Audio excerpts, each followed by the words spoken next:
All right, good morning, everyone. Welcome. Very quickly before we get started, I know we did a land acknowledgement this morning in our opening plenary, but we'll acknowledge again that we are honored to be here today on the unceded and traditional lands of Mi'kma'ki, home of the Mi'kmaq peoples. I'm Robin LeBlanc. I use pronouns she and her, and I am your moderator today. I work with the Canadian Alliance to End Homelessness. I'm happy to be here with you this morning. So again, I had mentioned if you are looking for translation, we do have some speakers that will be speaking in French and in English. So if you're looking for simultaneous translation, there are headsets out in the main room, and feel free to get them at any time. So hopefully you're all in the right place here this morning. We are going to be listening to some speakers talk about veteran housing and support models. So the session description is an overview of housing first for veterans and best practice housing and support models, and then followed by two community examples. So we're pleased today to have Veterans House in Ottawa, which is a fixed site, purpose-built, self-contained units program that we'll be talking about today, and the action table on homelessness from Montreal. So first kicking us off, we have Wally Check from the Canadian Alliance to End Homelessness. He'll begin, and the other presenters will continue after that. We are going to do a Q&A period at the end, so all presenters will go first. Write your questions down. They'll be happy to answer them after. Without further ado, Wally, here you go.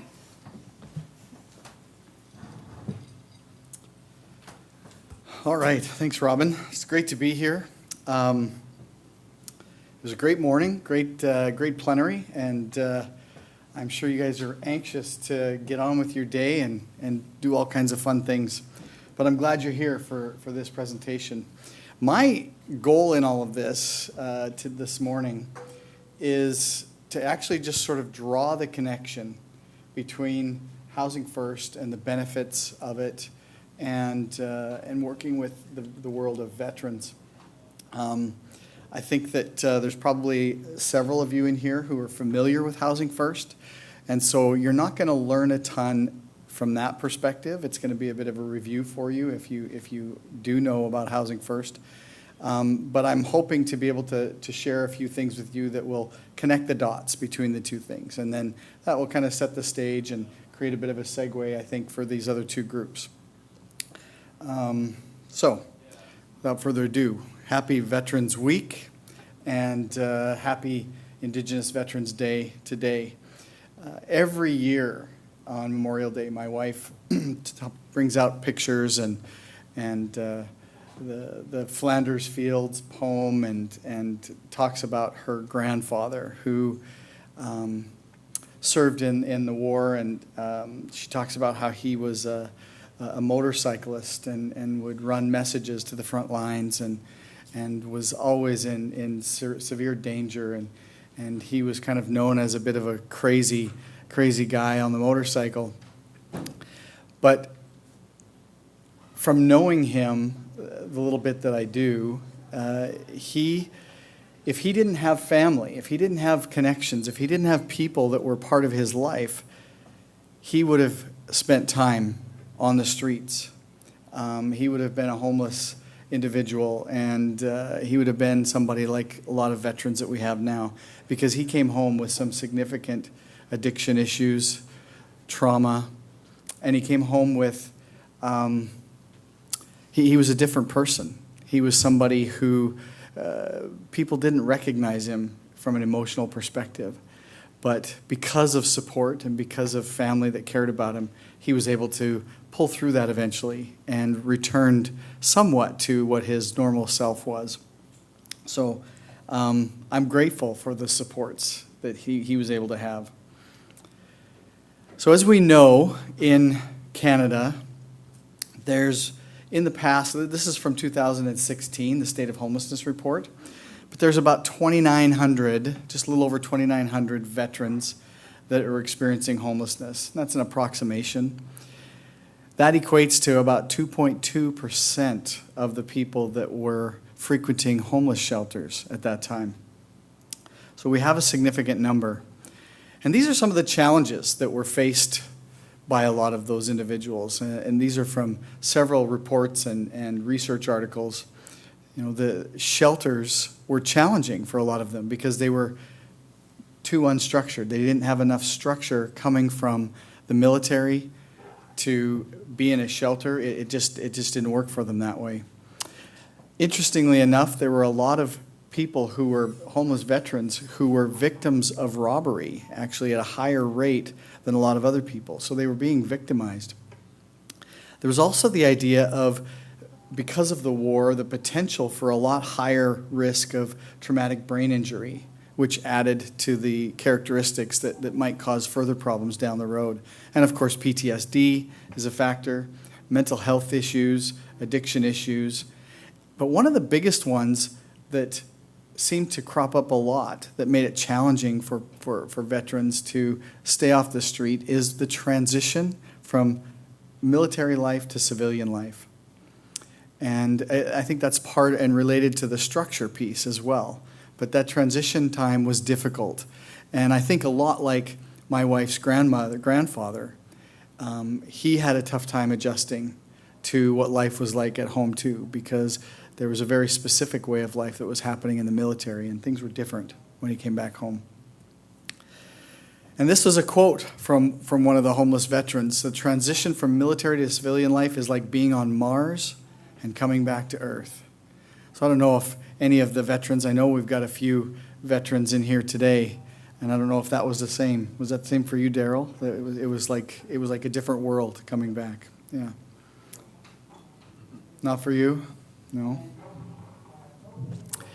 So there's 7 key principles that have kind of cropped up as research has been done about working with veterans, key things that are important. And I want you to really pay attention to these, because this is where we'll start to connect the dots later on.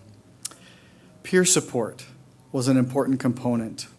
A lot of veterans had indicated that having peers available to them, people who have been there, people who understand, but veteran peers, not just people who understand about homelessness, but also people who have some experience in the military. An emphasis on self-respect in the supports. I think there's a lot of individuals that came back from military service who struggled with this idea of, am I okay with who I am? Am I okay with some of the things that happened while I was serving? And so the self-respect piece was a challenge. Structure, as I mentioned before, the structure that wasn't there anymore. Military life was, you knew what you were doing on any given day. You were given orders, and you followed those orders, and you essentially marched your way through your day. Veteran-specific services have been a challenge for people in the past. The transitioning process into housing, and then addressing the mental health and addictions and trauma factors, and the harm reduction approach.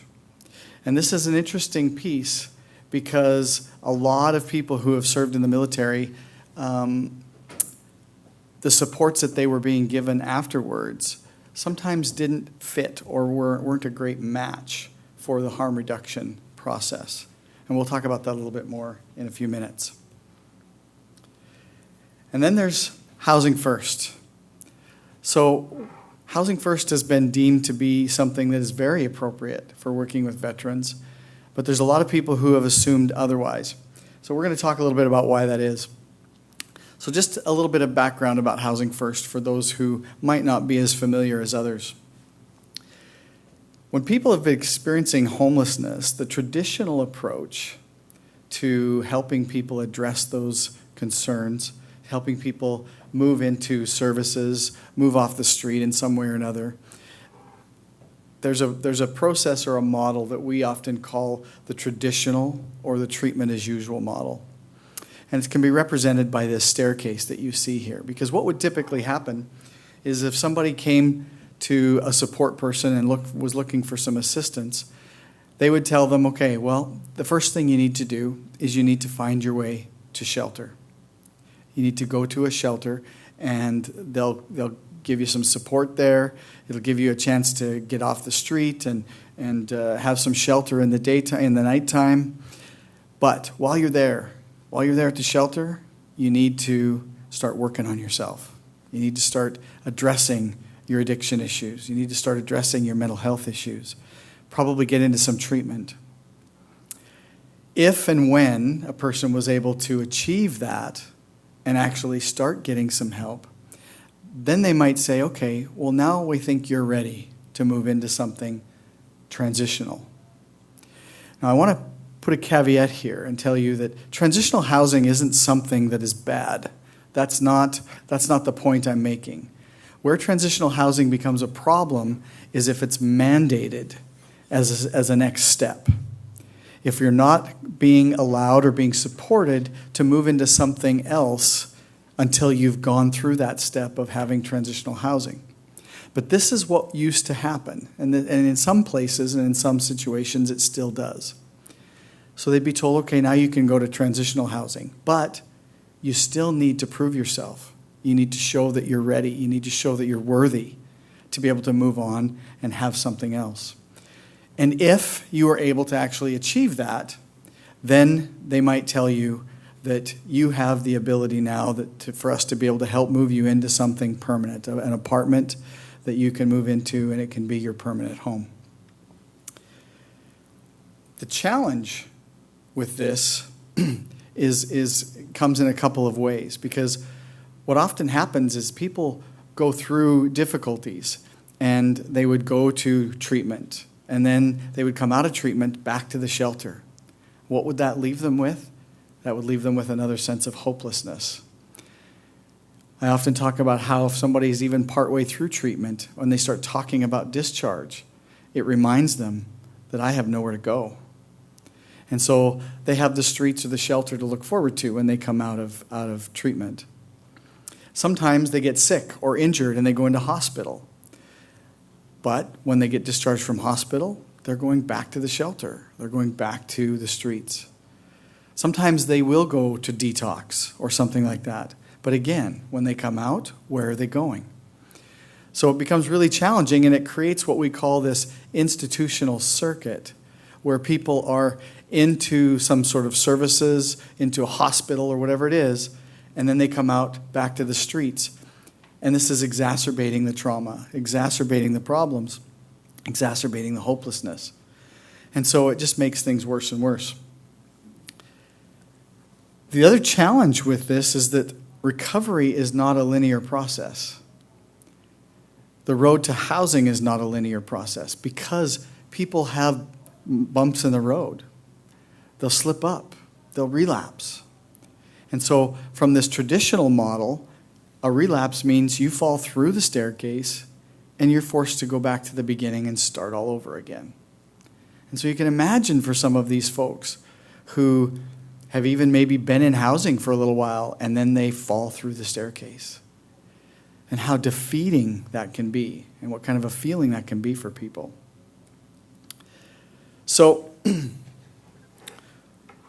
what Housing First has done is it's come into play and it says, we're going to kind of throw all of that on its ear. And we think it's really important to actually go right from your homeless state directly into housing, bypass those other steps if possible, have it be permanent housing that's appropriate and safe and has supports attached to it, but also is tied to ongoing flexible supports with a harm reduction approach. So I'm going to tell you a little bit about the 3 Ps of Housing First: philosophy, principles, and practice. So first of all, with the philosophy, what we're talking about is having immediate access to secure, safe, permanent housing. There's no readiness requirements. You're not expected to do anything before you move into that permanent housing. Supports and services are provided during that time, and they are not on a time-limited basis. So True Housing First is not a time-limited intervention. But a lot of programs and organizations are faced with funding mandates and various things like that that says you need to move people out of your program within a certain period of time. But the reality is that some of these people are going to need supports for the rest of their lives. some for a long time, some not as long as others. But it has to be an individualized approach, and so therefore we need to be able to provide those supports to whatever degree those people need them and whatever time frame. The program is about recovery. It's about stability and how it's better achieved if we have housing first. Just as we talked. I know people who, like I said, have come out of treatment and they're thinking, I can't do this. I can't do this if I have to go back to that shelter or go back to the streets. So being in a house, being in an apartment, being in a home of some kind gives them the platform, gives them the foundation to be able to actually start to make some adjustments. Gives them a chance to actually stop and think. How many of you are familiar with the hand model of the brain? Has anybody ever heard of the hand model of the brain?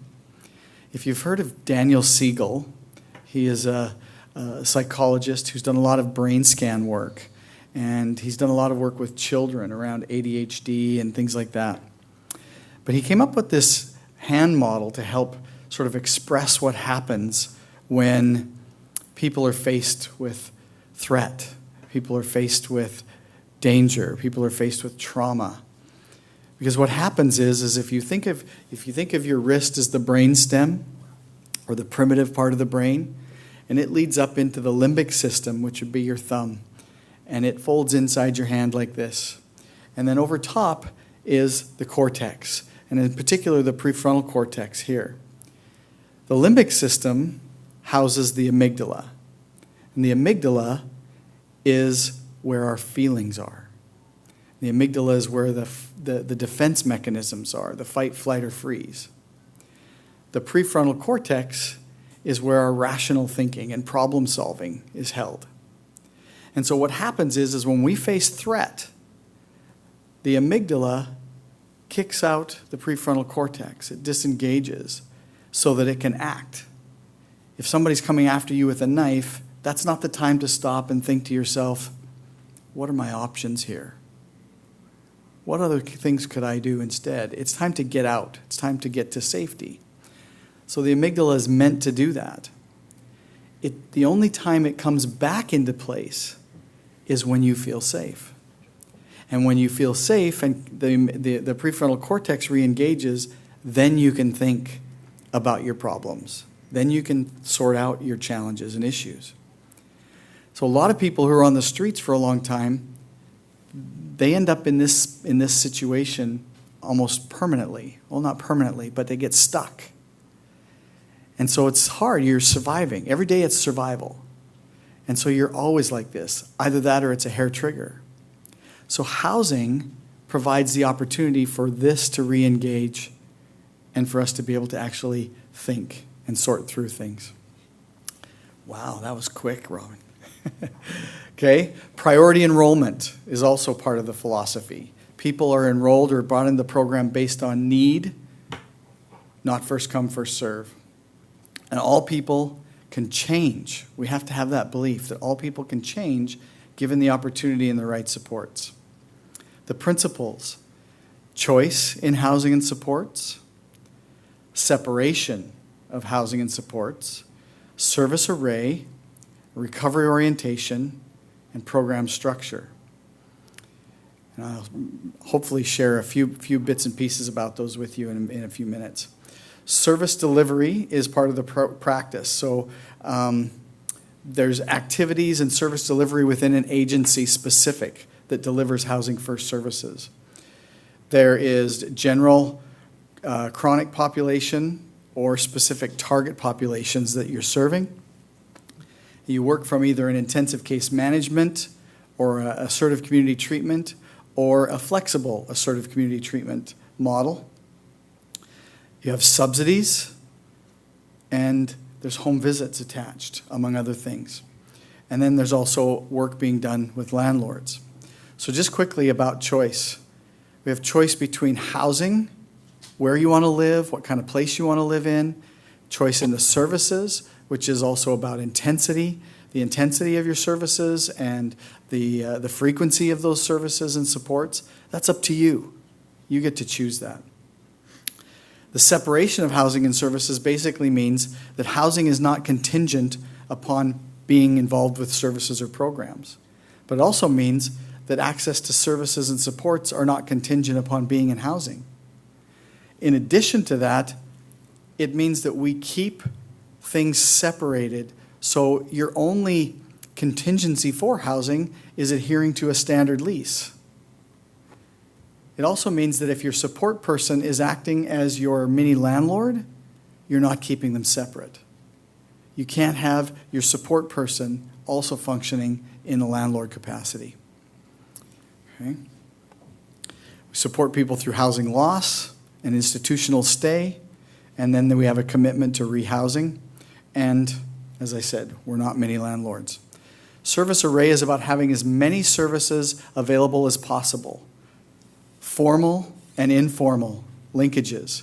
Formal meaning we actually create MOUs, agreements with clinical services and other services that help to determine how we're going to help these people access supports, because they're not going to be able to access them generally in the traditional ways. So we have to create different avenues to be able to access those supports. Recovery orientation. This is important because this is about person-centered work. The crux of it is that really their goals are based on what they want, not what you as an expert think they need. So the big part of this is turning everything over to that individual to be able to lead the way and be the captain of their ship. Give the power back to them. Let them decide what's important to them. If they want to go and learn how to ride a horse instead of address their addiction, so be it. We'll support them in that. Because what we have found is that as people actually do the things that are really important to them, those other problems seem to start to take care of themselves. And I could tell you several stories about how that works. So again, we incorporate harm reduction, trauma-informed care, assertive engagement, which is actually includes strength-based practice, assertive outreach, and motivational interviewing are all part of assertive engagement. Those are practices that are valuable for a program to have to be able to work with those individuals. And then, of course, the person-centered service plans. I have two of the same slides. That's nice. Hope, compassion, and connection are key in the recovery orientation. And then lastly, and really quickly, we have program structure. This is where you incorporate the different roles of the Housing First team. So you have team leads, you have a housing specialist, really important. That's somebody who actually is in charge of procuring and finding and vetting housing options and landlords to make sure that they're ready and available for people to move into. You have case management. Peer specialist is really important. And as I said, a peer specialist with military experience is even going to be more so important. So I'm hoping you're seeing now that what was determined to be the important factors in addressing veterans who are experiencing homelessness are all the same things that the Housing First model provides and works off of. So you can see all of these other bits and pieces here that are part of that. So how effective is Housing First with veterans? Well, studies have shown that it reduces wait times for housing placement, it increases housing retention, decreases emergency services usage, and improves social functioning, and improves quality of life, and increases a sense of safety. This is just a graph that shows the blue line shows retention. This is from the at-home Chez Soi study. Shows the level of retention long-term for veterans who were going through the Housing First program. This is a QR code that you can scan that will take you to a document that has a whole pile of articles and studies about Housing First and Housing First and veterans. So feel free to take a picture of that and you can have that resource.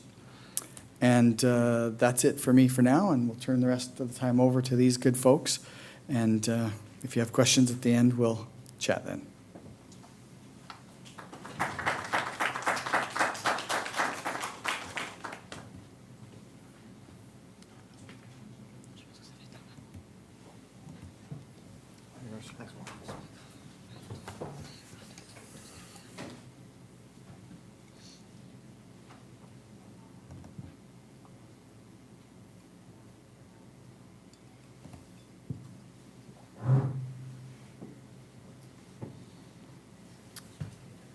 Look okay? Is it up there? Fantastic. So thanks, Wally. Thanks for that great setup. It's a great introduction and a great, prologue for what we're going to talk about. So once again, thanks for the opportunity to be here. So my name is Al Molowishin.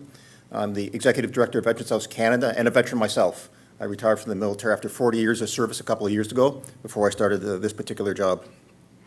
So what an important topic, right, to be talking about during Remembrance Week as we head to Remembrance Day this Saturday. And so incredibly important. I'd like to recognize that, those who've served. And so in this room, I know we've got some people who have served, and I want to say thank you for your service. And again, thank you for joining for this incredibly special topic. So we're going to talk about the Andy Carswell building, and I'm going to talk to you a little bit more about that. But basically, we're going to talk about Veterans House Canada, just a little bit of who we are, super quick. We'll talk about the Andy Carswell building, what we've built in Ottawa. And then really looking at two aspects of lessons learned, one on the building itself and the programs, but also this has always been a pilot project to take national. And that's what we've been doing, and some of those challenges and lessons learned as we're trying to expand this nationally. So quite simply, Veterans House Canada provides permanent, affordable, supportive housing to homeless veterans. So the big three. And like Wally just talked about, we follow the Housing First model, right? Giving them that stability, the power of an address, the support around supports, right, to be able to carry on. But what makes us unique, it is veterans only, it's veteran-centric. So we're able to use the culture, the background that these veterans bring together. When we were looking at building the building and for the programs, we brought a bunch of veteran service organizations together to say, hey, here's what we're thinking. What did we get wrong? What did we get right? Right? And so we're able to do things like that, to really focus on this. And it was a simple example. We had a computer room set out in the building, and someone had said, like, well, where's the gym? Like, what about the physical side of things, right? Not just the mental and emotional side. And you got laptops and tablets. Who needs a room? And so we swapped it around and have a beautiful gym there now, and I'll talk a bit about that later. But again, really focused on the culture of the veteran. The focus on community, not just a house, not just a room. So, and I'll show you a couple pictures in a second. So it's a pilot project now, the Andy Carswell building. So it is a 40 bachelor unit building, 9 fully accessible, 400 square feet per room, very nicely outfitted, fully kitted out, thanks to the Royal Canadian Legion, for apartment kits. So it's got your sheets, your cutlery, your everything is in there when you move in. So you can come in with whatever you got, and you've got a place you can call home. Again, everything on universal design standards, so you can actually age in place. And the fact is that we built it to passive house standards. So those that aren't familiar, that's extremely green, energy efficient. We basically run the whole building on basically the furnace you'd have in your house. The cost is up front, without a doubt, but the payoff for your O&M is worth it. And what we did is that when we built this building, instead of the architects owning the drawings, we own the drawings. So this is now a template for future builds. We're not having to go to new architects and have it redone. We own this, we can replicate it. Like this, and it's more than a building, right? It's not just rooms. So you can see the common areas there, both inside and outside. It's about the community. It's about having the ability for the veterans to get together and share experiences, share a game, share watching the Habs versus the Leafs on the big TV type of thing. And again, inside and outside, you can see service dog area. We had, so we take pets, we take service dogs. Shelters don't. And so we had a female veteran who was couch surfing with her beautiful German Shepherd Zeus, who couldn't, it was dangerous couch surfing until she found out about us. Moved in, we took the pet, we were able to be there, and she was able to get the help she needed and actually move on since then, right? But simple things like that. And again, just some memorabilia. So we've actually got some nose art. You'll see a picture of it in a second to remind people of their military service. We're getting an anchor from the Navy that's going to be installed, and we're looking at some Army stuff too. And again, we remember the background, and so every Remembrance Day, so this Saturday, we'll hold our 3rd annual Remembrance Day ceremony, where our tenants host our donors, our partners, and our neighbors to welcome to their home to celebrate Remembrance Day. So I'm looking forward to that on Saturday. So a couple of quick pictures. So you can have a look at it. The fact it's a beautiful building. I didn't help design it, but you know, it's not institutional. It fits into the neighborhood. It's somewhere you're proud to live. And again, I won't linger too much on the photos here, but the fact is there are outdoor gardens, there's meditative spaces. The rooms are nice, fully equipped with your fridge, stove, and everything like that. So it's independent living. You can see the gym there in some of the common areas. And there's our nose art from a Canso aircraft. For those that maybe the Air Force recognize what a Canso is. And again, library, the common areas, right? But just some miscellaneous facts. Everybody always wants to know what it cost, right? Everybody wants to know these types of things. So the bottom line is the Andy Carswell building. So it opened February 1st, 2021, built during the middle of COVID, lots of fun, but actually it was only a few months late and on budget, so pretty good. Built on the old Canadian Forces base, Rockcliffe. So we're able to, so there's that military connection back, right? Because it's on the old base, the old air base in Ottawa. The project was about $11.5 million of construction plus land costs, of which the majority of funding was federal government, CMHC, and privately fundraised. So how do we get our tenants? We don't go looking for tenants. We get them referred to us, and so we work with, like in Ottawa, the Ottawa shelter system. I'm going to talk about that in a second on lessons learned. The Royal Canadian Legion, Veterans Affairs Canada, and other veteran service organizations, right? And so they get referred. We get coordinated through the City of Ottawa, so we're not trying to go outside the lines, type of thing. And then we've got our veteran tenants. So we confirm the service, right, to make sure that we confirm that they actually are, right? We've actually housed 60, so we have 40 units. We rented up for about 8-9 months to a year till we're full. And since then, we weren't sure what the turnover rate would be, but it's about 25%. So we've housed 60 formerly homeless veterans so far. But the sad part is, though, is the wait list. Our wait list is north of 30 right now. And it's north of 30, so I could build another building tomorrow beside it and fill it. So it's sad that the need is there, but sadly the need is there. And they're not from Ottawa. They're not all from Ottawa. Initially started getting in Ottawa. There is just such a dearth of actual supportive, affordable, permanent housing, focused on veterans. I believe we're the only ones. So we've got veterans who've come from Vancouver, Edmonton, Toronto, Sudbury, out east here, Quebec, who have come to Ottawa to be with us. Sadly, the need is there. And then a quick, looking at kind of the demographic, a snapshot, it's because it's interesting, right? So who are the tenants? And the vast majority are Army. So we're in a Navy town here, I know, but the vast majority are Army. Army's the biggest service, and again, goes back to some of the transition pieces that Wally was talking about. Transitioning from certain trades in the Army is a little tougher than technical trades, perhaps, in some of the other ones. Almost all are junior NCO. They've got various other issues, obviously, there, and they're older. Homeless veterans are older. Our average is 59. 59. But again, it's more than just a building, right? I'll get housing first, right? Give them the house, wrap them around, all the supports. So you can see we've got basically, we provide that safe and stable environment so they can access the back case managers, so they can access the Royal Canadian Legion, the VSOs, they can access other services, right? Full-time, we have a full building manager, a full-time social worker, and just recently hired a part-time program facilitator who's a veteran himself. And I'll talk about that because that was a lesson learned. And I'm not going to read through, but you can see all what we offer in-house, as well as, of course, outside support.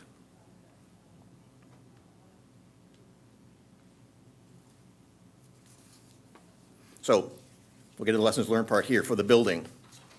Again, it's the small things. Until you live in a house, you don't know what was wrong with it.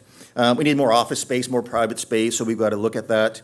And here, goofy things. The laundry door's on the wrong place for access, because actually, if you got programming going on, you have to walk through with your laundry to go, to get to it, and so little things like that. Staffing was always an issue. Did we get the right mix? And so, for example, I thought, well, when I got there, and probably as a veteran myself, I thought we were missing kind of the link. We had great staff, but they weren't veterans. And again, you go back to that subculture of veterans, right?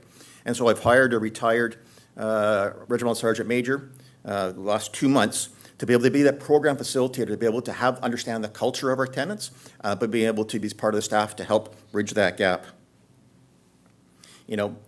How do we coordinate the third-party service providers when you're bringing people in? How do you do all that coordination? How do you link into the VAC? The difference between the community development case management, right? And how does VAC fit into that? And so it's all trying to get that right to make sure we provide the best services for our tenants. So the programming, again, is trying to find the right providers, whether internal, external, whether you're contracting out. Will it resonate with vets? Do they cater towards the experience of a veteran? Trying to find those right fits. What resonates with the tenants? And then we've actually had great financial support. So we found is that it's pretty easy to ask for funding for direct support to programming. A little tougher to ask to cover my salary, but a lot easier to ask for cover the physical fitness or whatever trainer. The tenants. And the tenants, I'm going to go a little bit of segue here. So who is a veteran?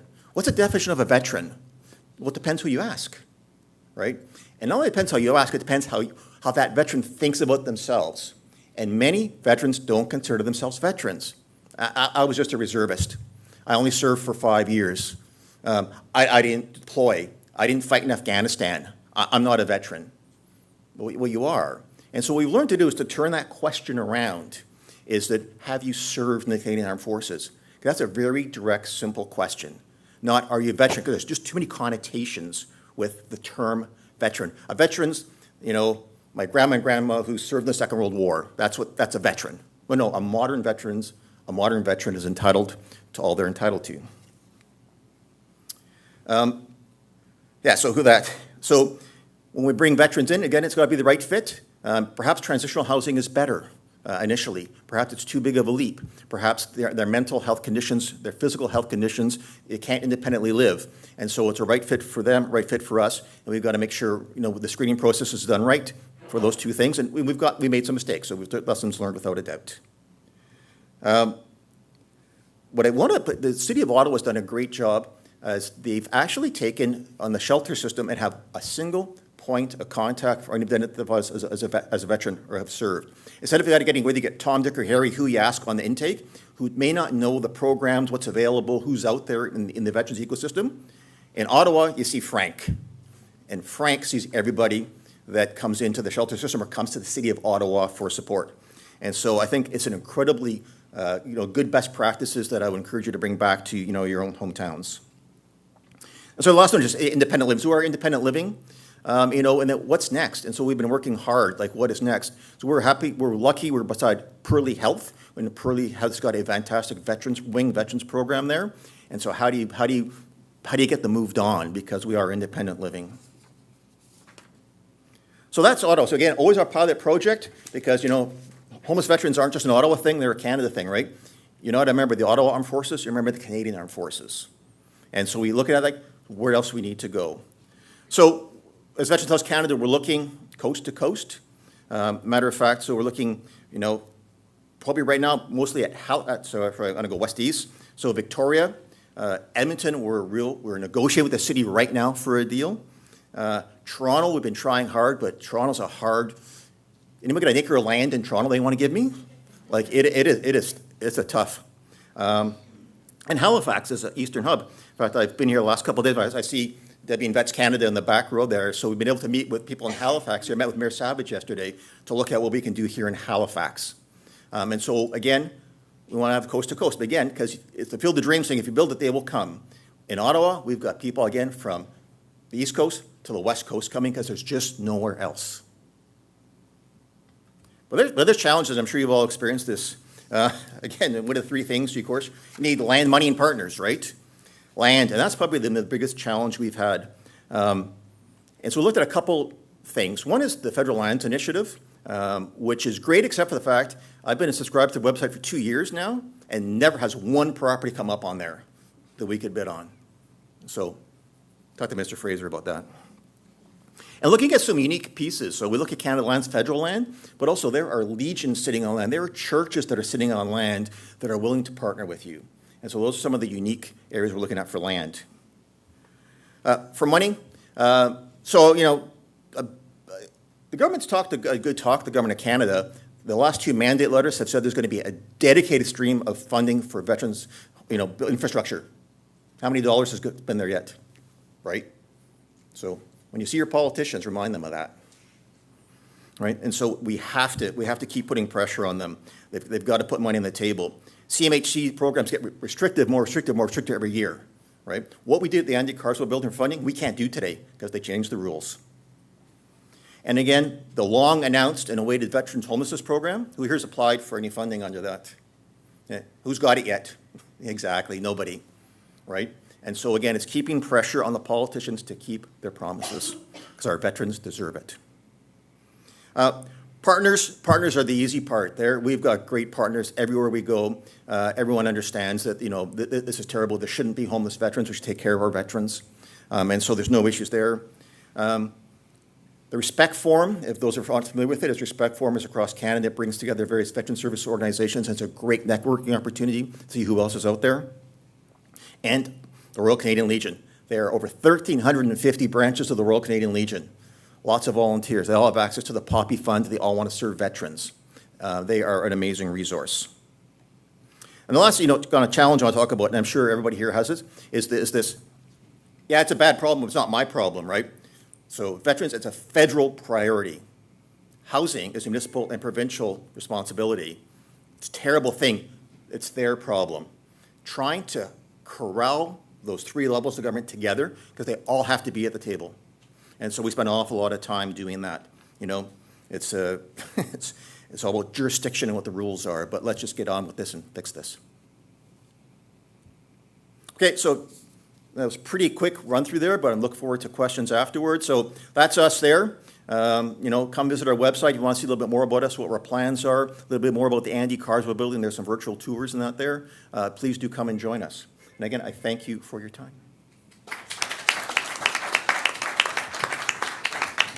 And over to Emily from the Action Table on Homelessness, Montreal. Thank you very much.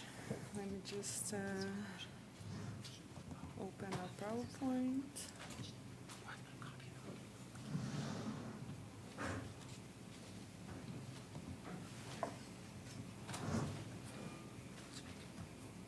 Morgan, can you come and help me out a little bit? Okay, slideshow, yeah. Okay, thank you. Sorry. Okay. So good morning, everybody. My name is Emina Bajramovic. I'm a case manager at Veterans Affairs Canada in Quebec, in the office of Montreal. Mon nom, c'est Emina Bajramovic. Je suis gestionnaire de cas au Québec, au bureau de Montréal. So cette présentation va être en français et en anglais. So this presentation will be held in French and in English today. I'm really pleased and honored to be here with Dwayne Mansveld, who is the coordinator of the Homelessness Prevention Network at the Maison du Père, and Mrs. Morgane Huguet, who is the Associate Director of the Housing Support Services at Old Brewery Mission. We are all here today to present a project that we have developed together that is called the Action Table for Homeless Veterans, or as we like to call it, the TAAMI, la Table d'Action pour Anciens Militaires Itinérants. So the TAAMI was developed in September 2020, and the main goal of this project was to transcend the services of the network and to offer a collaborative and a supportive approach to the homeless veterans. But the TAAMI, it's really a spontaneous approach following a real case of a veteran that I had as a case manager. So I was working at the Veterans Affairs offices in Montreal on a Friday afternoon, and a veteran walked in asking for services and for help. He had a backpack as his only belongings and nowhere to go. So as a case manager, I had to rapidly assess his needs, see how VAC services could support, but also see how the resources in the community could meet his needs. And I rapidly came to the constatation that in order to help homeless veterans, we really needed to work in partnerships with the local community, the public services, the healthcare services, and of course the nonprofit organizations. In fact, the needs of the veteran raised a lot of questions among us and the TAAMI table. How do we address the needs? How do we communicate with our partners? How do we address the needs in a quick and rapid way? And also, how do we deal with the issue of mutual aid without duplicating it? Because when we set up the TAAMI, start working together, we realized that we were working with the same veterans, with the same clients. So what is our vision? How do we see things? Well, for us, homelessness is not an identity. Homelessness is a situation that can be remedied. Being a veteran is an identity and a sense of belonging that we try to give back to our veterans. And this quote is by Dwayne Mansveld, who is also our next speaker, our cultural interpreter, and also the coordinator of the Homelessness Prevention Network at the Maison du Père. Dwayne, la parole est à toi. Thank you. Good morning, everyone. Just want to say, first of all, I am an Anglophone, but I live and work in French, so a lot of the buzzwords in English I don't know, so forgive me in some of my English even. But what I want to talk about of the table is more of the spirit of the table, or what I like to call the soul of the table and stuff, and what the things that we need to put in place to really have the table to be effective. So we have some simple rules and stuff that we follow. The first rule is the respect of our differences, our roles, and our organizational limits. We're a multi-disciplinary table with a bunch of different organizations, like Amina said, government organizations, community organizations. We have street workers, we have peer helpers, we have social workers, we have case workers, and we even have a director, which we try to limit the amount of directors that come on because they kind of mess things up whenever directors get involved. And so Morgan's all right though. And another rule is to have positive conversations focused on finding concrete solutions. We've all been to too many meetings where we talk about problems and we rehash problems and we keep on talking about problems. And actually how the TAAMI got born is that we were really tired of those meetings and we wanted to sit down and to find solutions. And so it's one of the main rules to have. Of course, the respect of confidentiality. We don't identify veterans at the table. We talk about situations, and then from there, when we come up with an action plan that's viable, then the people involved will go and we'll get all of the consentments we need to start working on it.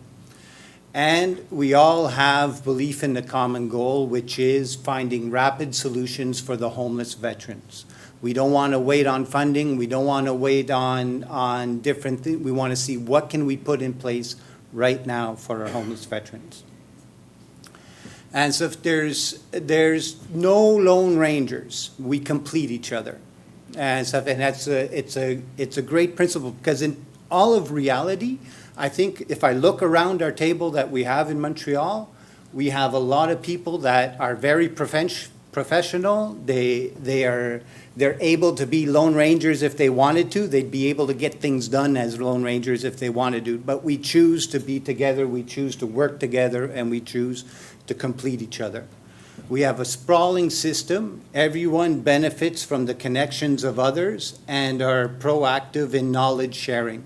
Everyone needs to be generous at the table. We're not holding back services. We're not holding back secrets. The problem is put involved, we find the solution, and we share solutions. And maintaining links to compensate for staff turnover. I don't know about you guys in the rest of Canada, but in Quebec, in community organizations, we continual staff turnover. And so the idea is to, whenever we do have new staff come in, to quickly get them linked up with the table, with the people there, connected and networked together as quick as possible. And integration of new members is voted by consensus on the table. And so often as we work with the homeless veterans, we meet up with different organizations and we think, oh, this could be, this organization or this person can be a benefit to the table. Well, before inviting them to the table, we talk about it with the other partners, we explain, then we, as a consensus, we invite them to the table to see how things can work out. So that's a bit about the spirit and the soul of the table. But now to come talk about the more practical issues of how the table works, I invite Morgan to come up. Merci Dwayne. Bonjour à tous. Donc, je vais être la partie plus française de la présentation. Concrètement, comment est-ce qu'on travaille ensemble? Donc on a vraiment deux formes très concrètes. La première se déroule autour de rencontres trimestrielles. Donc, on se rencontre en présentiel, donc tous les 3 mois, et on s'invite les uns les autres dans nos organisations. Ça nous permet déjà de voir aussi l'environnement dans lequel travaillent nos collègues, d'une part, mais c'est aussi, donc, comme disait Dwayne, de présenter aussi les nouveaux membres de nos équipes quand on a des changements à l'intérieur de nos organisations, de parler de nos projets en cours ou à venir, mais surtout, ça nous permet de mieux nous connaître, de parfaire nos communications et de resserrer nos liens. On y discute aussi de nos enjeux, des enjeux communs, donc que Dwayne et Emina ont pu déjà un peu aborder. Mais concrètement, comment est-ce qu'on fait à l'intérieur de ces enjeux ? On va pouvoir donc bien discuter ces enjeux, bien cerner d'où ils viennent, ne pas aller se chercher la faute aux uns et aux autres, c'est vraiment de discuter d'où viennent ces enjeux et comment on peut y faire face ensemble, d'élaborer donc un système de référence, d'avoir accès autour de la table justement à une expertise, de mettre nos pensées tout en commun et en bout de ligne pouvoir orienter adéquatement et avoir des plans d'action concrets, rapides. Je vais vous donner un exemple autour des lieux de logement subventionnés, des différents programmes de logement qui peuvent exister à Montréal. Notre enjeu, c'est qu'il y en a tellement, avec tellement de critères, d'âge, de genre, de parcours, de temps passé même sur l'île de Montréal, pour ne donner que ces exemples-là. C'est un vrai labyrinthe, on ne s'y retrouve pas vraiment. Donc justement, l'idée de créer ce système de référence, ce corridor d'accès qui nous permet de guider le vétéran à l'intérieur de tous ces programmes, mais aussi de s'entraider à l'intérieur de ça, c'est de mettre sur la table donc, cette expertise. Donc on a des partenaires qui connaissent bien le territoire de Montréal, ses ressources, les défis et puis tous les bénéfices qu'on peut se donner. Ça nous permet aussi de pouvoir avoir une fiabilité de l'information et d'avoir forcément quelqu'un qui connaît quelqu'un qui en bout de ligne va nous donner des accès beaucoup plus rapides. Donc à l'intérieur de ça, on va pouvoir élaborer un réel plan concret où on va savoir où orienter le vétéran, auprès de qui, comment et surtout qui fera le suivi au travers de tout ce processus et après encore. Donc 3 notions qu'on doit vraiment retenir au travers de ces rencontres trimestrielles. La première, c'est que chaque organisme a ses particularités, ses spécificités. On va retrouver donc des organismes communautaires plutôt axés itinérance, comme l'organisation pour laquelle Dwayne et moi nous travaillons. Nous allons avoir des organismes plutôt axés communautaires, mais plutôt vétérans, comme peut être le Sentier ou Soldats dans la rue, donc on va pouvoir présenter un petit peu plus tard, ou plutôt gouvernementaux axés auprès des vétérans, comme Anciens Combattants Canada ou SSVSO. Donc, toutes ces personnes-là, ce sont les bonnes personnes qu'on place autour de la table pour trouver des solutions ensemble. On l'a déjà dit à 2 reprises, mais l'objectif de base, il est le même pour tous au sein de cette table. Donc c'est de vraiment aider, soutenir des vétérans qui sont en situation d'itinérance ou même à risque de l'être, pour pouvoir justement les aider à temps, au bon moment et vers les bonnes places. Et enfin, ce qui est peut-être même le plus important, c'est que la TAAMI ne fait l'objet d'aucun financement. On fait avec les ressources qui sont mises à notre disposition, avec les moyens du bord. On fait vraiment de notre mieux. Et la deuxième partie de notre collaboration, la deuxième forme qu'elle prend, c'est la forme, je dirais, la plus récurrente, la forme quotidienne. C'est notre travail tous ensemble dans la vie de tous les jours. Et justement, là, ça va être le moment pour nous de pouvoir introduire les membres de la TAAMI et de vous présenter au travers de petites histoires, de petites anecdotes, comment est-ce qu'on collabore tous ensemble. Pour présenter un de nos premiers membres, je vais inviter Emina à nous rejoindre de nouveau sur le stage. Merci. Thank you. So one of our partners is Soldats dans la rue, Soldiers Helping Soldiers. So who is Soldiers Helping Soldiers? It's a nationwide organization, volunteer-based, composed of veterans or active members. And the aim of this organization is to help better lives of veterans who are homeless or at risk of being homeless by referring them to the right benefit providers. And we have the chance to be working in Montreal, Quebec with Claude Dallaire and his amazing team. They're doing a lot of field work. So just a quick story, on early December 2021, it was COVID time. It was, of course, getting cold in Montreal. So one of my managers saw an article in the newspaper about a veteran who was homeless and who was planning on spending the winter camping outside. So she forwarded this article to me as she knew that we were networking, we had the TAAMI going on, and she asked me if perhaps we could localize this veteran, see if he would agree to receive any kind of services from us. So I rapidly called Soldier Helping Soldiers, asked if they could help us, and they were really glad to help. So they did the field work, and they localized the veteran. They were able to meet with him in person, assess his first needs, respond to his first needs, and by slowly gaining his trust, being able to refer him to other resources such as VAC services, of course, but housing support services as well. So for us, this intervention was really a success because within the next 24 hours, the veteran knew that we existed at the TAAMI table, there were services that were available, and that he was not, of course, alone. VAC, Veterans Affairs Canada, of course, is an active partner of the TAAMI table. VAC offers services for veterans, their families, RCMP members, former RCMP members. If you would like to know more about the VAC services, I will refer you to the VAC website, governmental website. If you have any questions, you can call the English line, the French line. I would also like to mention that we have a 24/7 line for mental health consultation for veterans, their families, or former RCMP members. And also later on this afternoon, Christine Miette will be presenting a little bit more about VAC services with her team, if any one of you is interested. OSIS as one of our partners. So OSIS stands for Operational Stress Injury Support Program, or in French it's SSBSO, Soutien Social aux Blessures de Stress Opérationnel. OSIS is a nationwide peer support program for veterans or active members who are experiencing difficulty in their daily life as a result of their service. So OSIS, is peers, but it's mainly veterans or active members. OSIS has been a really supportive partner of Veterans Affairs Canada.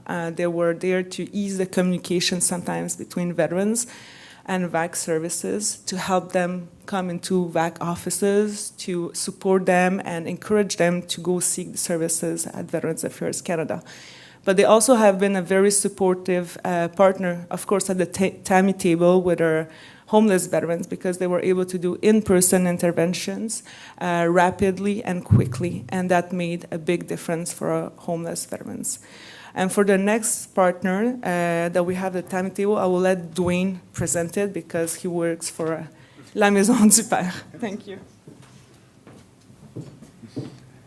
Okay, so La Maison de Père is one of the three big homeless shelters in Montreal, and we offer 541 solutions to homelessness, which ranges from our emergency shelter, our health services, social reinsertion services, a multitude of different types of apartments and housing first models. And also we have, I think it's the only registered old age residence for homeless people in Montreal. And so altogether, 541 solutions in our continuum of services. And to say our thinking at Maison de Père has changed over the years. Before, the door to get into to attain the services was our emergency bed services. We stopped using that as our biggest door. It still stays as one of our big doors, but now we meet with the participants and we try to figure out where do they fit best in the continuum of services.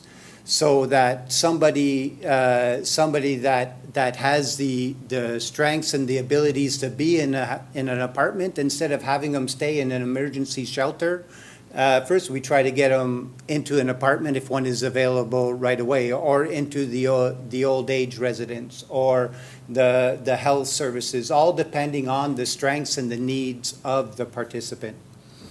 And actually, one of the cases that helped us to change was a homeless veteran. And talk about Pierre. I knew Pierre for years. He was for many years on the street. And Pierre was a veteran of the Royal Canadian Airborne. And actually, at the first time, me being a street worker, I didn't know much about the military. I grew up beside a military base, a base Petawawa. What I knew is I drank with soldiers, but that was about it. But that's what helped me with Pierre, because with the airborne being based in Petawawa, when he told me he was airborne, because a lot of vets kind of say they were airborne because of the elite status of the airborne, I said, well, okay, where did you drink on the weekends? And he named me the embassy and Fred's in the Quebec side and all of that. So I knew at least he knew the base and stuff, because he knew the places to go drink. And it kind of gave us a link to start together. The thing about Pierre is that as he was getting older, his physical health wasn't just because of his physical health, he couldn't stay on the streets anymore. He would sleep out in the rough. And his mental health wouldn't have him have an apartment. Every time we got him into an apartment, the voices would come back, and he would end up going back sleeping on the streets because the noise on the streets drowned out the voices. So we were trying to work with him on finding the best services and for him. Through that, I met Sylvain that worked with Operational Stress Injury Social Services. Sylvain got me getting to know more about the services available to veterans, and we were able to combine the two. We met up, at the time it was Christine Martel with VAC, and with Christine, Sylvain, myself, I helped Christine and Sylvain understand the street culture. Christine and Sylvain helped me understand the military culture. And we were able to get Pierre the services that he needed. And we were also, because we wanted to put him into the old age residence, but his pension from VAC was not, he made too much money to be able to qualify. And that way we were able to adapt our services at Maison de Père so that we were able to include homeless veterans, because one of the reasons of being homeless, money is not the biggest reason that had people are on the street. There's a lot of other things that bring people on the street. Money's the least of our problems. And so we were able to adapt that to be able to include different people. And so I'll invite Morgane to come and to share about Le Sentier.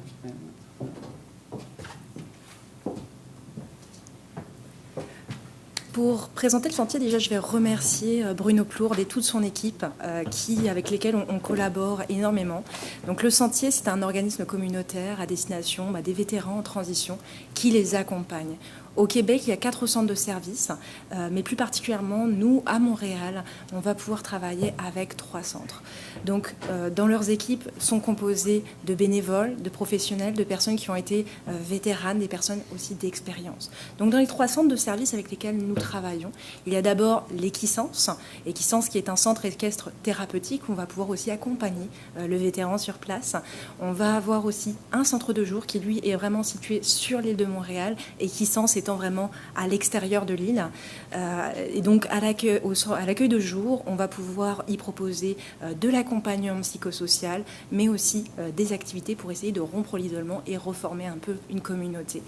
Et le dernier, et non des moindres, c'est l'un des derniers projets, qui est un centre d'hébergement temporaire pour les vétérans, où va être proposé également de l'hébergement et de l'accompagnement psychosocial. Je vais maintenant vous présenter l'organisme pour lequel je travaille, qui est la Aubrey Mission. Donc, c'est un organisme communautaire qui agit depuis 130 ans pour aider, soutenir les personnes en situation d'itinérance. Un peu comme le présentait Dwayne au niveau des continuums de services, on travaille vraiment avec ces différents axes de prévention, de services d'urgence et de relogement pour essayer de trouver le meilleur accompagnement, la meilleure place pour les personnes et les soutenir pour sortir de la rue. Donc, au travers justement du service de logement sur lequel je travaille, on a développé un programme en 2017 qui s'appelle les Sentinelles et qui est vraiment à destination des vétérans. Et l'idée, c'est de pouvoir les accompagner sur tout le chemin vers le logement et surtout dans le logement. Donc, j'ai des équipes mobiles, des intervenants qui vont travailler de là où en est la personne, jusqu'à lui trouver des solutions. Dans l'idée, nous essayons toujours de privilégier l'approche logement d'abord pour pouvoir accompagner les personnes vers le logement, mais surtout on les accompagne à l'intérieur du logement pour aller vers la stabilité résidentielle. L'idée, c'est de les accompagner tout le temps dont ils ont besoin. Donc, il n'y a pas de notion de temps à l'intérieur de ça. Dans le service de logement, on a le coutume de dire que le logement, ce n'est pas le bout du chemin, c'est le début de l'aventure. On commence avec le logement, finalement. Donc, l'histoire que moi, je voudrais vous introduire et qui démontre toute la belle collaboration qu'on peut avoir autour de la TAAMI, c'est l'histoire de Joe. L'histoire de Joe, c'est un vétéran qui a pu aller vers Equisance à un moment de vulnérabilité et qui a rencontré l'intervenante sur place, lui indiquant que nous sommes le mercredi, que le vendredi prochain, malheureusement, il se retrouverait à la rue. Il n'a pas de solution, pas de famille, pas d'amis qui peut le soutenir justement au travers de cette période-là. Un peu démuni, l'intervenante contacte d'abord Emina au niveau d'Anciens Combattants Canada et Emina lui indique écoute, essaye d'appeler Sentinelle, peut-être qu'ils ont une solution. Je reçois l'appel, nous sommes le vendredi, donc le vendredi prochain, Joe va se retrouver donc sans solution et de là, on va pouvoir essayer d'élaborer des stratégies. On parle d'abord de rencontrer le vétéran en premier lieu, puisque c'est sa parole en premier qui compte et son adhésion aussi. Le lundi, on le rencontre. Monsieur est OK. Il habite en dehors de l'île de Montréal, ce qui complexifie un petit peu les choses, parce qu'il y a plein de programmes de logement auxquels il ne peut pas avoir malheureusement accès parce qu'il ne répond pas à ces critères-là. Mais il accepte de pouvoir déménager au moins à Montréal pour nous permettre de l'aider sur place. Le mardi, je contacte Dwayne à la Maison du Père parce que je sais qu'il y a peut-être un programme au niveau des logements sur lequel il pourrait y avoir accès. Dwayne travaille très fort à l'intérieur de Maison du Père. Le mercredi, on a la réponse pour dire OK, on peut le prendre. Le jeudi, on organisait avec le Sentier Anciens Combattants Canada tout le déménagement. Puis au final, le vendredi, il était justement à la Maison du Père pour avoir une place sûre, pour au moins travailler sur un 6 mois de temps, le temps de se rétablir et d'aller vers du logement. Donc on a pu conjointement, après, dans le suivi de cette personne, pouvoir s'associer au niveau d'Anciens Combattants Canada, au niveau de tout son dossier militaire, au niveau du Sentier, au niveau occupationnel. C'est un monsieur vraiment très, très isolé. Au niveau de Maison du Père, puisqu'il était sur place et qu'il y avait cette facilité-là, les intervenants ont pu travailler autour de sa santé, autour justement de sa gestion budgétaire, puis au niveau de Sentinelle, d'aller chercher vraiment le logement. Donc aujourd'hui, Joe, ça va faire 1 an et demi qu'il est dans son logement, qu'il est bien. Il est toujours accompagné par Sentinelle, il fréquente toujours le Sentier. Donc c'est une belle collaboration qu'on a pu démontrer. Pour le mot de la fin, je vais inviter Dwayne à venir se joindre à nous une dernière fois. Merci. So as you can see, the TAAMI, the TAB, we were able to find rapid solutions for a lot of veterans and stuff and homeless veterans. But what I have to say, there's a lot of services around the table. There's a lot of organizations. But if you're thinking about how can we get a table going in our area, the most important thing to underline is not the organizations, it's not the services, but it's the people around the table. Having the right people who are proactive, that are looking for solutions, and whose only goal is the well-being of the homeless veteran before you, that's how things get done. If things start getting political, if things looking how can we be financed for this, it brings barriers. Having the right people with the right vision and the right objectives, it's what makes the table a success. All right. Thank you.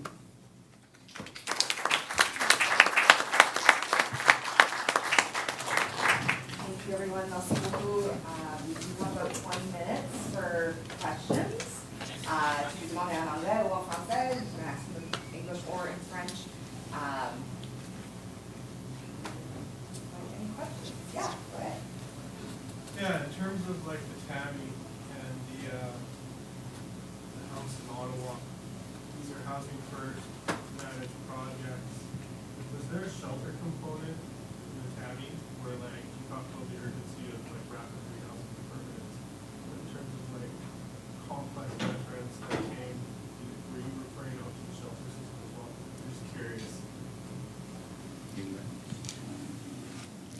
Si je réponds en français, est-ce que c'est correct? Or is it better in English? I think his silence means it's better in English. I think it's good. I'm doing my best. Yeah. Yeah. Go ahead. Yeah. It depends of the situation and how urgent is the situation. If we don't have any solution right here, yes, we will work with a different shelter. And usually it is a shelter just do the reference to us and just see the veteran because it's not right on the forehead that you are a veteran. So usually is the shelter alarm us to that they have veterans inside their wall. Yeah. Yeah, it's really, we do use emergency shelters. Aubry Mission has as many emergency shelter beds. Maison de Père, we have about 116 emergency shelter beds. We have set up things for veterans and stuff for having access. But it's limited too and stuff because we can't reserve beds for veterans because if they don't come in, we got to give the beds to the people who are there and stuff. But emergency shelter, even prevention work and stuff. We both organizations, we have our prevention services and since I'm coordinator of prevention, I tell people, you know, if you're calling me the day before, you're going to be kicked out of your apartment. Well, you want an emergency response, you'll get an emergency bed. You tell me a bit before, I'm there, we're able to work miracles together. So, yeah. I just want to add something on the vaccine. We really try, when we have urgent situation like this, we try to meet the immediate needs. So the Maslow pyramid.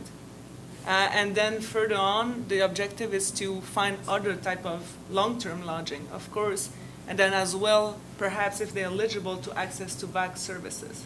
But that takes a little bit, you know, some steps. Yeah. I have a couple questions. Yeah, go ahead. So in terms of the TAAMI, how did you coordinate all the partners? Were you guys like meeting on a quarterly basis? And like then you just use phone calls? Did you use like the unilateral housing first assessment to like figure out like how services were delegated and prioritized? No, it's on discussion on the table.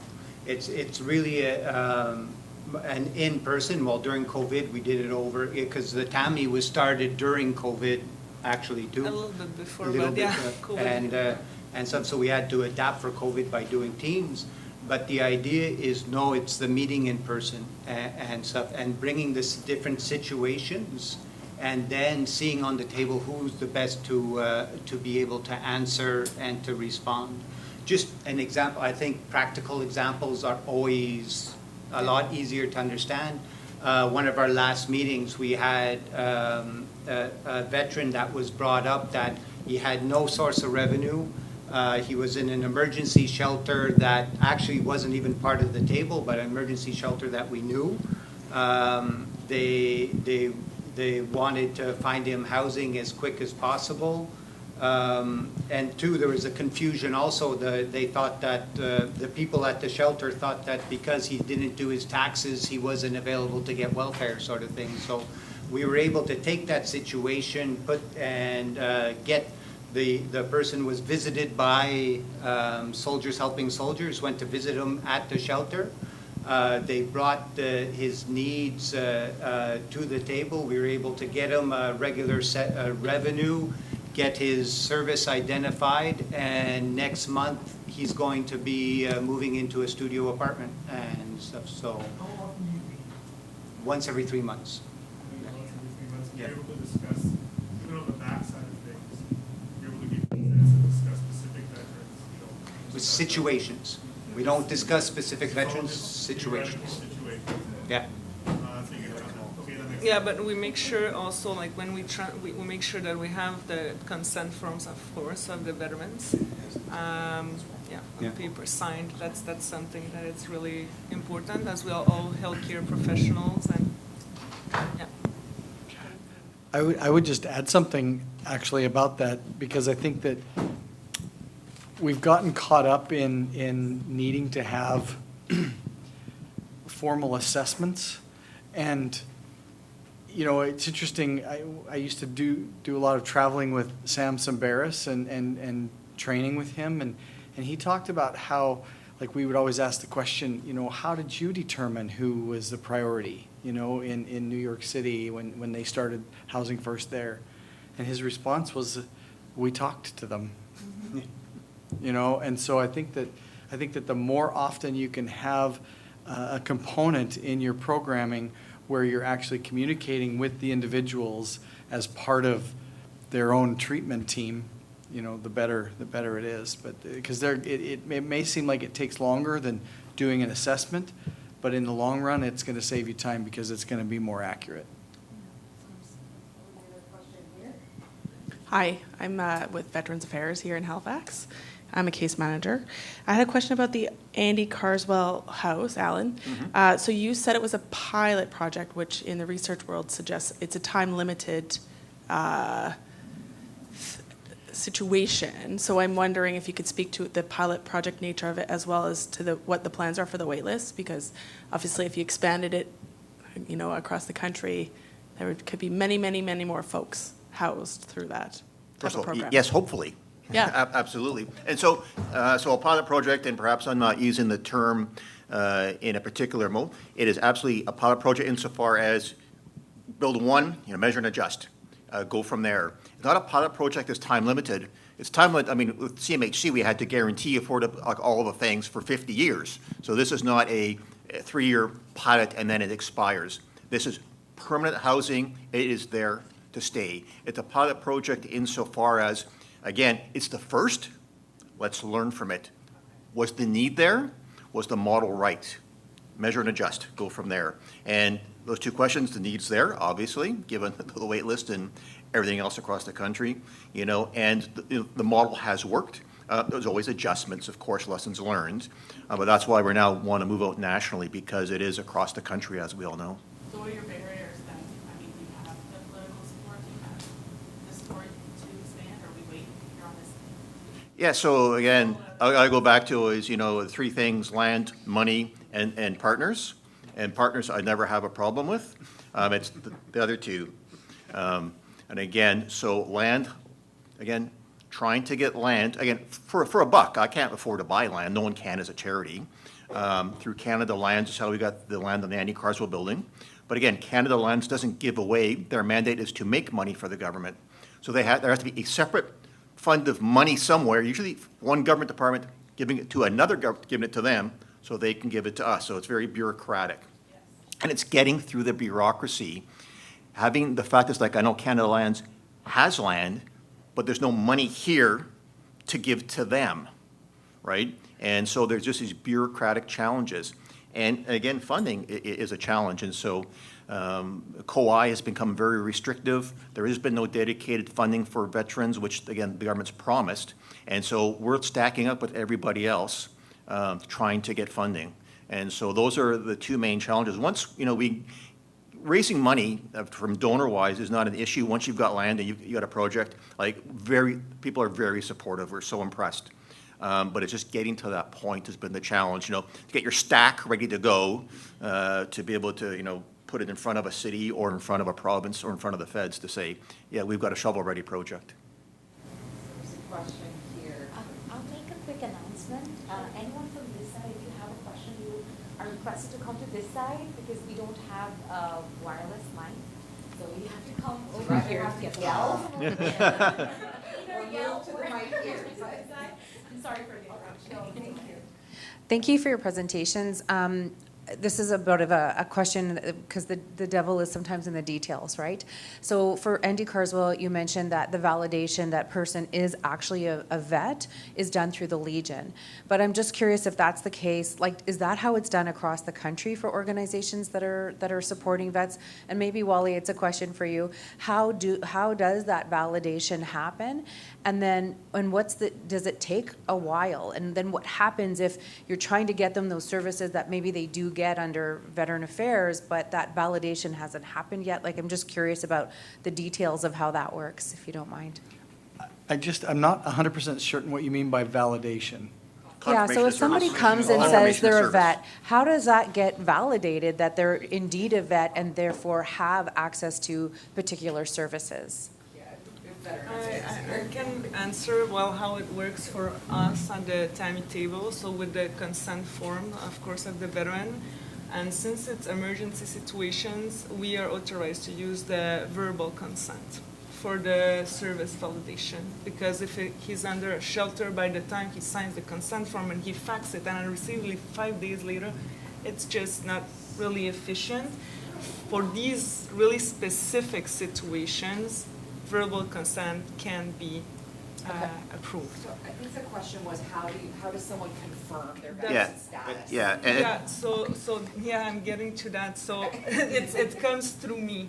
But in order to come through me, we have to have a verbal consent, or if we can, a signed consent. And the signed consent has to be done. So I do it, basically. Yeah, and so, As a case manager, they call me, hey, we think he's a veteran. Okay, perfect, that he has his service number, thank you, verbal consent is there, everything, or signed consent. I do it 24 hours, 48 hours afterward, I get a confirmation. Or none if we don't find anything.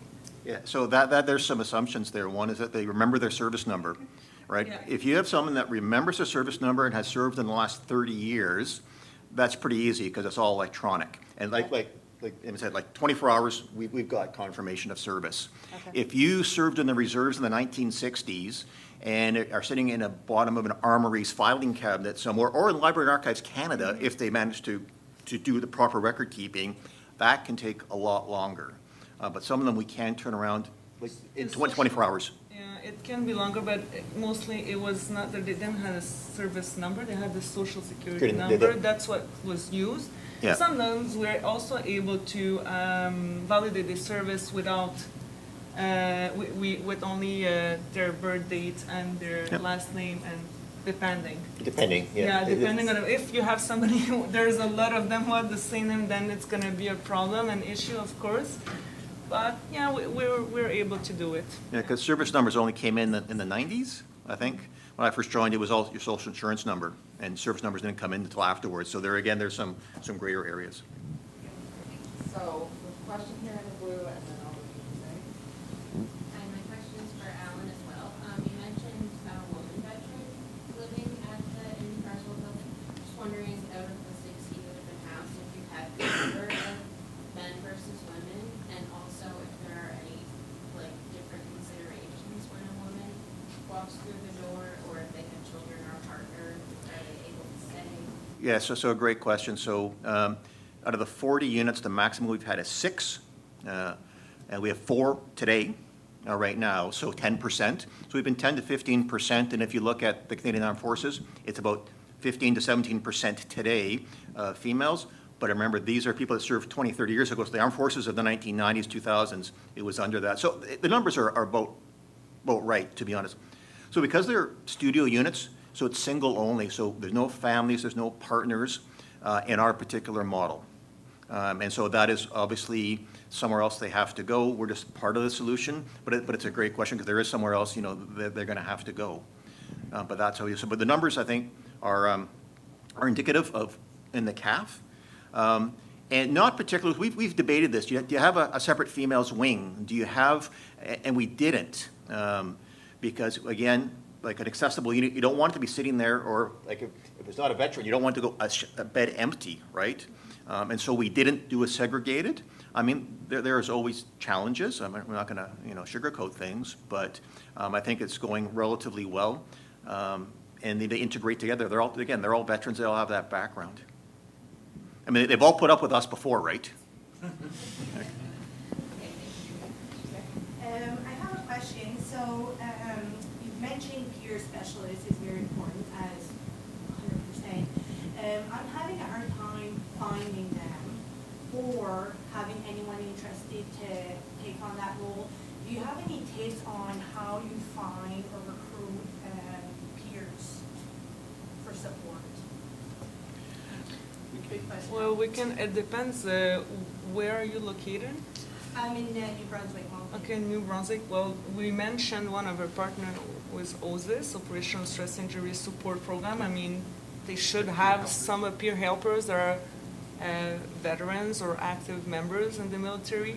And also I mentioned Soldier Helping Soldiers. They're a nationwide organization. So there is a website for both of this organization and their peer support. And what's interesting about them is that they are veterans. So they're like coming, like we are social workers or healthcare professional, but with the TAAMI, they have that component being veterans. So we complete each other's.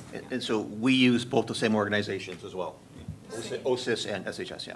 And I would include, just for Maison de Père, we have the Soldiers Cafe, which is a group that meets together for veterans at Bliss, and it's run by UN NATO, the UN NATO group or club, or I don't know what. Association. And we mentioned also the Legion. The Legion has also peer support. They have, yeah. So. And I would just throw into that, just to make sure, if you at all possibly can, to have those positions be paid positions and have them be paid just like they would a normal member of the team. Yeah. All right, we have time for 2 quick questions. I'm not going to stand in the way of people and food, so lunch will be coming. We're going to go here, and then we'll wrap up. So, Okay, Ellen, you mentioned that the city of Ottawa has a single point of contact and that best practice.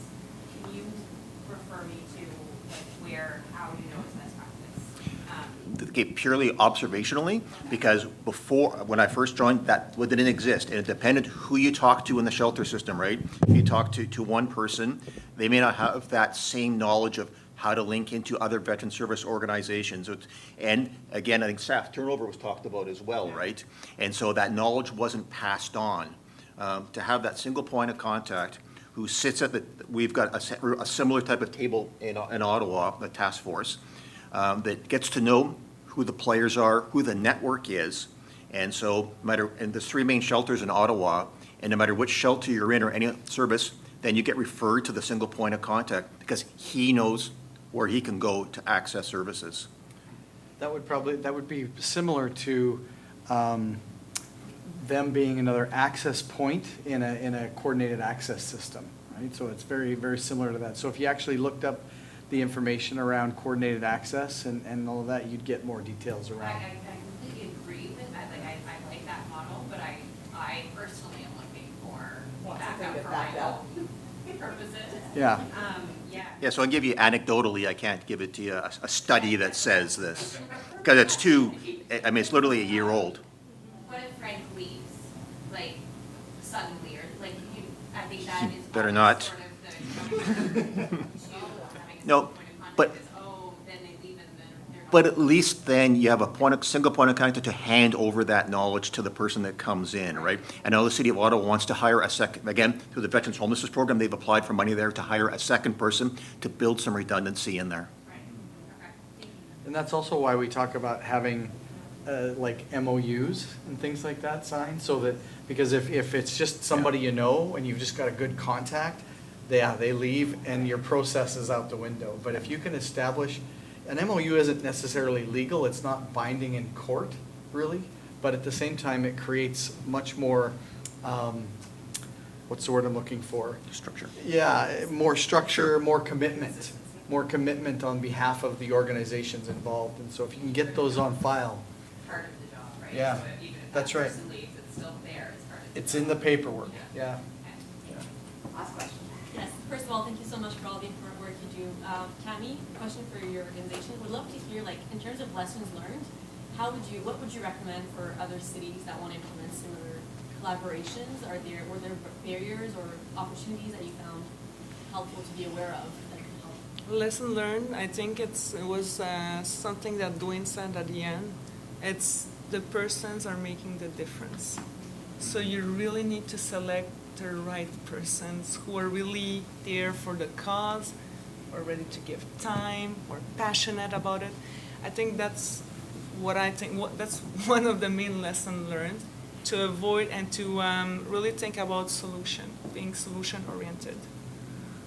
That's, I think, for me, it's the key. I don't know if you guys see something else. Just to back it up, and especially, I mean, we all know in the homelessness and the street community, often you get problematique à la mode, fashionable problems and stuff. And a few years ago, homeless veterans in Montreal anyway became a fashionable problem.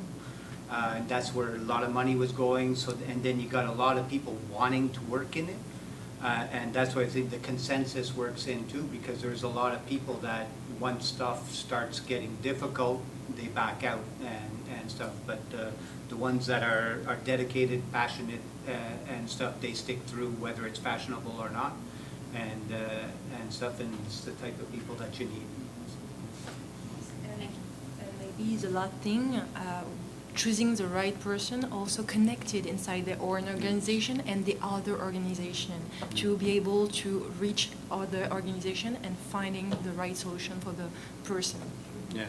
Yeah, somebody who's already very well known in the community has like his tentacles everywhere. So it becomes like a bank of resources. Like each person at the TAAMI table is not it's a person with an extremely large bank of resources. So that's how we communicate.